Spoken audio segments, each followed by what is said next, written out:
Hi, welcome to Pet Pals. I'm Bethany Davidson, the humane educator here at Frederick County Animal Control, and having his work cut out for him yet again today is our volunteer coordinator, Sean Snyder, animal wrangling for us. So this show is going to probably be one of the first shows that you see in October, and October is Adopt a Shelter Dog Month. So we're focusing, again, with so many dogs on our adoption floor, all of these wonderful canines that we have looking for forever homes.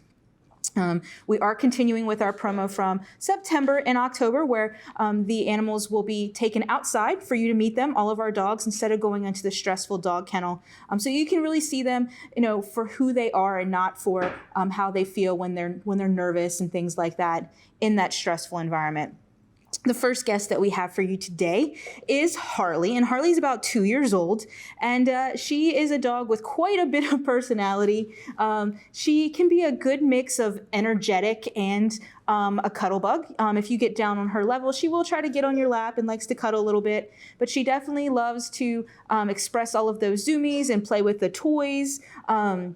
She has a lot of really wonderful qualities.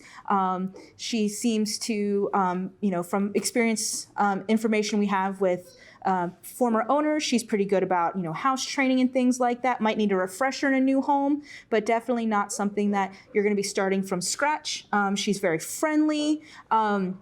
Here in the shelter, we haven't had any issues with Harley in terms of interacting with other dogs. She walks fine. She's actually makes little friends with her neighbor Achilles. But she was adopted and didn't do well with the female German Shepherd in that home and then was returned. So it could be an issue where she's dog selective, just like we don't always like every person that we meet. Don't always get along. Sometimes dogs have that same thing, but also it could be some female dogs just don't get along with other female dogs. So if you are interested in Harley and you do have an existing dog, that meet and greet is going to be super important. Might even want to do more than one meet and greet just to make sure that that's going to be a good situation for her and your existing pet. So everyone can see she's wearing a donut, but yes, she actually wears a cone too. A cone too. She's got the double going on. So Harley, when she was spayed, then she started really licking her incision and going to town on that.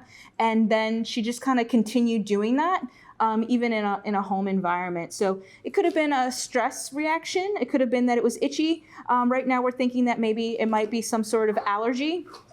So we're putting her on medications to kind of clear that up. But until she stops licking those areas, she's been wearing these cones so that she's not going to, cause further damage.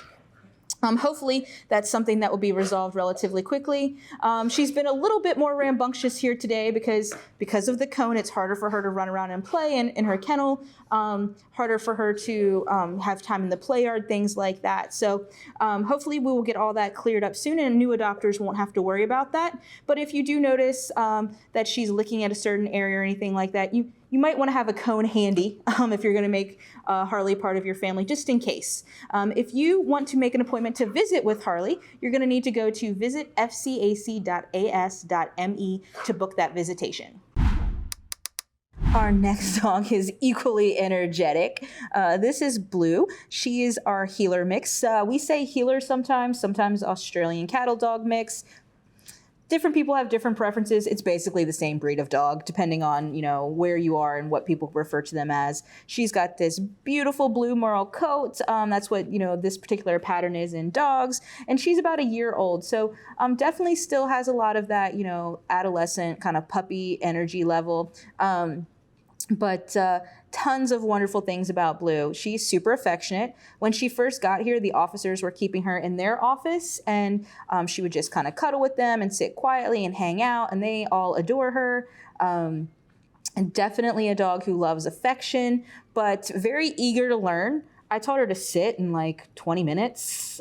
And she was already in being able to be lured down. Since then, she's gone to one of our puppy camps. So she's definitely had a lot more work on those basic good manners. And the person who was working with her that week has a report in her profile with nothing but wonderful things to say about her. Blue loves to go hiking, but she also knows how to kind of settle down and relax. Definitely a dog that loves the zoomies and playing, but already knows sit and down and spin and twirl, and has been working on things like army crawl and dance. And so definitely a dog, if you want to work with training, she's going to be all for that. She loves a good treat. They did also note that she can be a little bit of a resource guarder with really high value food treats, like spray cheese and a horse hoof. Doesn't really want to share those with anybody else. So definitely needs to work on that a little bit. But because she went to that camp, there's tons of resources available to whoever adopts Blue on how to work with continuing her basic good manners, but also some resources for that resource guarding issue. So we found out Blue has some fears. What are they, and how can the next adopter help her with those? Sure. So it's not uncommon for a lot of dogs. Loud noises really seem to, send Blue into a bit of a tailspin. We've definitely noticed traffic noises are something that she's not into. Loud banging, that type of stuff, and the way that you would want to help her with those types of things is just simple, like counter conditioning and desensitization. Like here, she's afraid of the traffic. So the traffic is in the front of our building. If we start her at the back of the building and then, get her to an area where she's comfortable, where she can kind of hear it, but it's not freaking her out, then you do some treats. Traffic means treats. And then when she's comfortable with that, you move her a little bit closer. And then closer and closer and closer. The other thing that you can do is start in a home. YouTube has tons of audio tracks of a variety of things. You can do traffic noises in your house and do them on a really low volume when she hears it for a minute. For when I say a minute, seconds, she gets treats, and then, it becomes she's hearing it for longer. Or she's hearing it for shorter periods of time, and she's getting to hear them louder until she gets to associate and change her emotional response to those noises to something positive, means treats.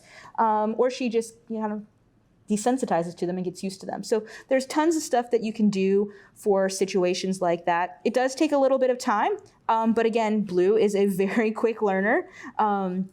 So she has a lot of potential to overcome that in a brief time. If you think that you can help Blue overcome her fear of loud noises and just give her all of the love and release of those energetic zoomies that she has, make that appointment to visit her by going to visit fcac.as.me. Now, a lot of people are looking for smaller sized dogs, and we don't tend to have, teacup-sized dogs or even small dogs, but we do have some more dogs on the medium range. Not only do we have Blue, who was just on the show, but we have Mitzi. She is about 38 pounds. So we have a bunch of dogs in that 30 to 40 range, which are a little bit easier to manage for some people. So we have about 4 or 5 at this point that are in that size range, instead of the dogs like Harley, who are going to be in the 60 plus range, which some people just can't handle, can't walk, things like that. Mitzi is still a young dog, so she might fill out a little bit more. She's about 7 to 8 months old at this point. But definitely has, a lot of energy. But what I've found in my experiences with Mitzi is that, yes, she's a puppy, that adolescent dog who's into everything, but she is really good at calming down as well. And when she's calmed down, she wants to sit right next to you or be on you. She really loves affection. So she is a good mix of both of those aspects of having a pet. And a lot of people are looking for that dog that's going to be able to go out and hike and run around and play with kids in the yard and do all of those things, but then also calm down at night and, watch TV with the family. And I think she would be able to do that. For sure. Still learning manners. She has a nice sit, but sometimes she likes to jump up on people. She can be a little mouthy.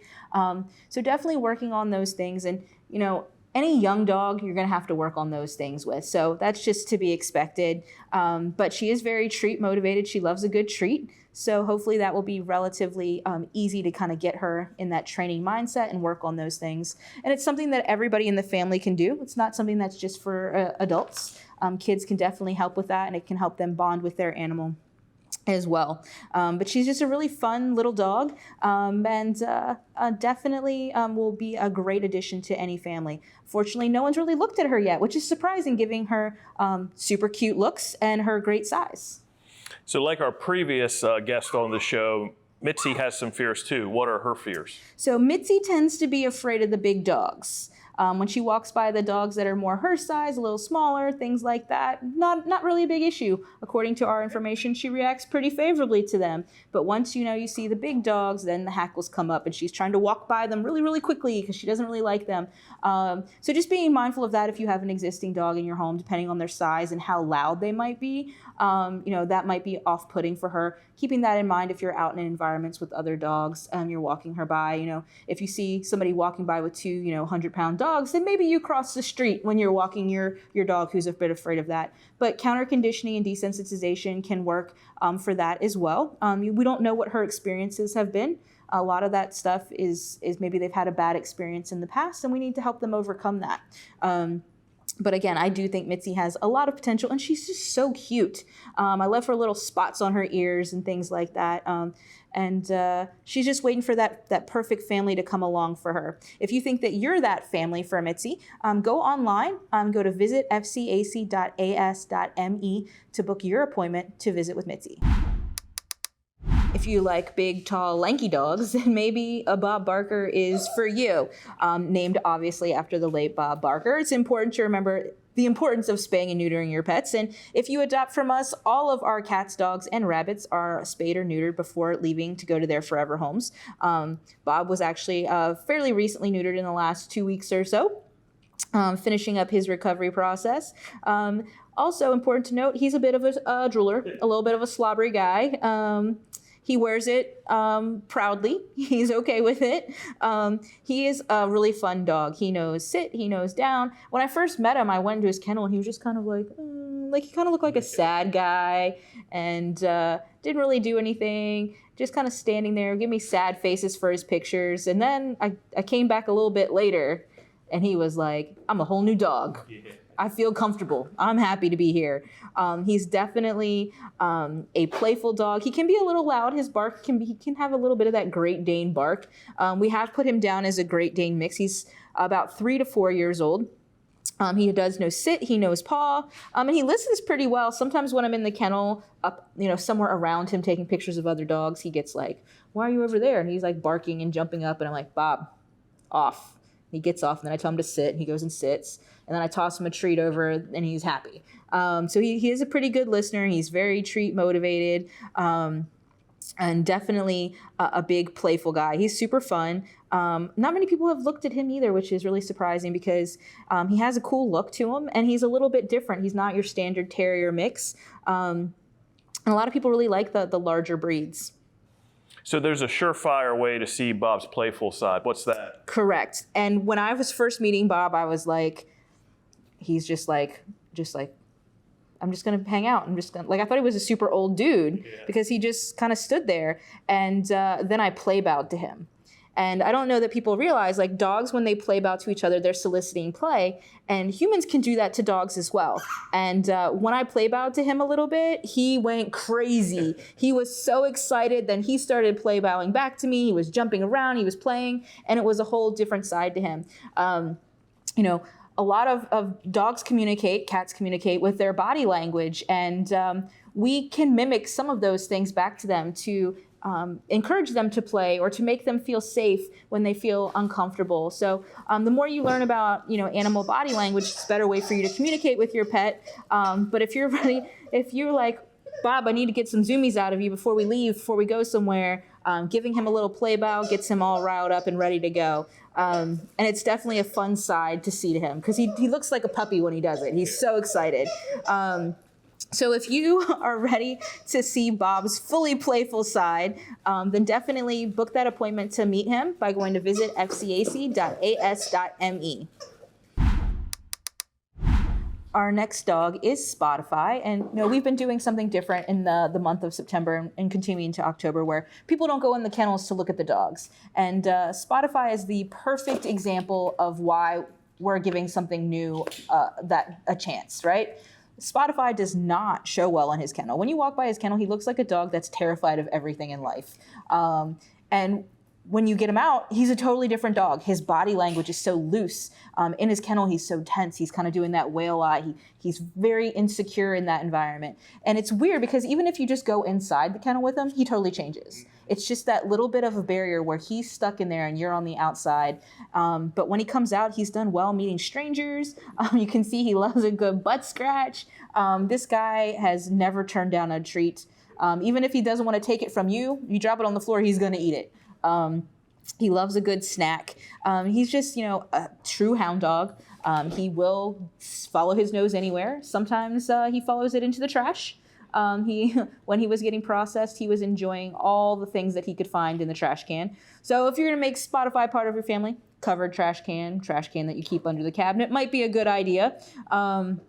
But he is very trainable because he is very treat motivated. So you could also work with him on that. As you can see, he's wearing a little bit of a different leash setup. He's wearing a martingale. So it's not like a choke chain or anything like that, but it does pull so it won't come over his head. He's wearing a chain leash because sometimes Spotify likes to chew on the leash. So that just gives him a little bit of an incentive not to chew on that. And he's been doing really well with the martingale setup. We use a martingale that actually buckles like a standard collar for him because it's easy to get on and off. And then he wears his other collar just at night. But he's just a really fun guy once you get to know him. When they processed him, they said once he got comfortable, he even was trying to get in laps and things like that. But he can be a little bit more of a slow burn. Takes a little bit of time to get to know Spotify and have him feel truly comfortable. But again, totally different outside of that kennel environment, which is why we're asking people to look through our catalog of dogs and meet them strictly outside instead of seeing that side of Spotify that may make you want to pass him by, even if he's a great fit for you and your family. So we've noticed he's a little bit head shy. What's that mean? So it's not uncommon for dogs to be head shy, and sometimes it's just with strangers. But what that means is they don't like you to touch around their head and neck, right? A lot of people have a tendency to reach straight for a dog, the top of their head. And that can be really scary and overwhelming. It's kind of like if a Godzilla was kind of coming down on you, somebody bigger and taller. So dogs tend to prefer it if you kind of go under their chin first. So Spotify is definitely a dog that struggles with that. And that's part of the reason why his martingale has a snap collar closure on it instead of just going over his head, because he doesn't like that. It makes him uncomfortable. So that is a little bit easier to go around his neck. You can also do things, counter conditioning wise, where, you start with the loop of the leash and you put a treat in there. He loves treats. So he's like, that stuff coming over my head isn't as overwhelming. But for part of that reason is why we have him listed as no small kids, because they might not understand that Spotify doesn't want his head touched so much. So we're looking for, kids that are, 6 and up, maybe 10 and up, those types of ages to be a part of Spotify's family. But just something to be aware of, even if you're just meeting him for the first time because you think he might be a good option for you, or if you're a volunteer walking, all good things to be aware of in terms of not making Spotify feel uncomfortable. If you want to make Spotify part of your family, then definitely go online to book that appointment, and you'll get to see the real Spotify outside or here in our education room. And the first step is going to be going to visit fcac.as.me. Our final guest today is a dog that many people have maybe seen before on our show, or just if they're, visiting our facility. This is Miles. And unfortunately, sometimes dogs get returned, and Miles was a dog who was adopted and then returned. He's been back with us since August, and he's a 2-year-old terrier mix. He unfortunately has, been through a lot of transitions of late. Just, getting adopted into a home from another facility, and then not being able to be kept in that situation, and then being adopted from us, and then back here he is again. So he's definitely looking for his third chance at a true forever home. Miles is a very energetic guy. If you're looking for a couch potato dog, even though you think Miles is so beautiful, Miles is not the dog for you. Miles is a dog that wants to go running in the morning, and he wants to go running in the afternoon, and he wants to go running in the evening. He wants to play in your yard. He wants to go on hikes. He's definitely a guy who has a lot of excess energy, but, is also a very smart dog. He's very treat motivated. He has gone to a puppy camp as well, so we know that he is quite capable of learning things. Just, a very quick learner, and a dog that with the right handler is a perfect match. Somebody that is not going to be like aggressive and like, yelling at him, but a little bit of an authoritative, Miles, stop. He really responds to that, and having those boundaries. But he's a very playful guy, a very goofy guy. Our volunteers walk him all the time. Volunteers of all ages and sizes. Nobody seems to have an issue with Miles. He's gone on some outings to the park, and people have reported that he's done really well out in that environment. He was adopted and was given some training. He was taken to Sit Means Sit. We don't often recommend that because they do tend to use e-collars there. That's not something that we would recommend for Miles. Sometimes those aversive types of training tactics can make the dog more the aggressive behaviors intensify. But Miles has done, positive reinforcement, force-free clicker training type of work, and he's done really well with that, and we would encourage any adopter to continue with that. But just want to bring that up in case you're looking through his profile and you see that. We would not recommend sending Miles back to that type of a facility. So what does Miles' new home look like, or what may it not look like? So because of his energy level, we're looking for kids that are not young, no small children. But part of the reason why he was returned most recently is because he was chasing some cats. He thought cats were food, not friends.